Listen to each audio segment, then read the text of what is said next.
So here we go. We've had some pretty interesting stuff happening lately. Fiscal cliff, debt ceiling, gun control, new regulatory changes coming to housing, and the list goes on. But let's tune all that stuff out for a minute and let's talk about us, you and I, in this great housing industry. So 2012 was a pretty good year for most of us, and we gotta say we weren't surprised. We felt like it was gonna be the year of opportunity, and it was. Rates stayed low and we moved a ton of inventory. So what are our thoughts for 2013? Well, we read a ton and we read several different economists' outlook for 2013, and well, we formed our own opinion, and here it is. We actually think that 2013 could go either way. I'm not as bullish as I was last year, but I'm certainly not worried. Here's the deal. Depending on your area, home prices saw a modest gain, and I believe that this could continue. Why? Well, here's our top 3 reasons. 1, inventory's way down. And 2, investor appetite spiked quite a bit at the tail end of 2012, and it should continue into 2013. And 3, the current fiscal policy of the Fed to keep rates low. Now let's break all those down so this all makes sense. And if you disagree, feel free to share down below why. After all, we don't have a crystal ball, so we could be wrong. But we're not. The first reason was inventory. Now there's a couple of things here, and first let's take a look at home prices, both nominal and inflation adjusted. Prices across the country dropped 30% from the peak, and as you can see, they appear to be back in line. This is a great thing as we were way out of whack for a while. But now, what will drive prices this year? Well, easy, inventory levels. This is pretty crazy. Take a look at the drop in levels from this time last year. In our area, C-Town, we have, well, take a guess before we tell you. How many fewer homes do you think we have in Seattle? 10% fewer? 20%? Let's go crazy, maybe even 40%?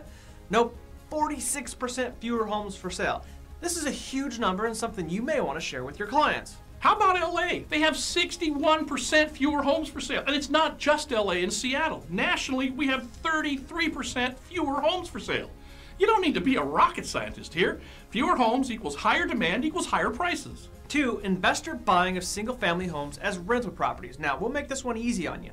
Google a company called Blackstone. And they're not alone. There are many other powerhouse investment companies swooping up single-family properties. Some are being flipped, some are held, and others are capitalizing on the crazy rental frenzy. Yep, several million past homeowners are on the sidelines, not due to lack of income, but rather due to credit restrictions. They can't buy a home for 2 to 4 years due to their short sale and/or foreclosure. So where do they go? Back to multifamily? No. They rent out similar homes. This pushes rents and qualified renters up, and investors love it. 3, the current fiscal policy keeping rates low. This one has me worried though. You guys know how much money it took the Fed to keep rates low? $1 million? $1 billion? Or even $1 trillion? Nope. How about $3 trillion? It took the Fed ballooning their balance sheet up to $3 trillion to keep rates low. Now here's the kicker. With many feeling like housing is back, I believe that they'll ease out of their current policy of purchasing mortgage-backed securities to keep rates low, which will result in higher rates sooner than we all thought. That's a big wild card right there. That could slow everything down. So what do the experts say for 2013? Well, take a look for yourself. Fannie Mae sees increases across the board of new home sales, starts, and home prices increase to the tune of 1.6%. This seems to be the consensus, and if the wild card that we talked about earlier doesn't play, then I think we can definitely see a 1.6 increase in prices. Now before we leave, don't get home price increases confused with a good year in real estate.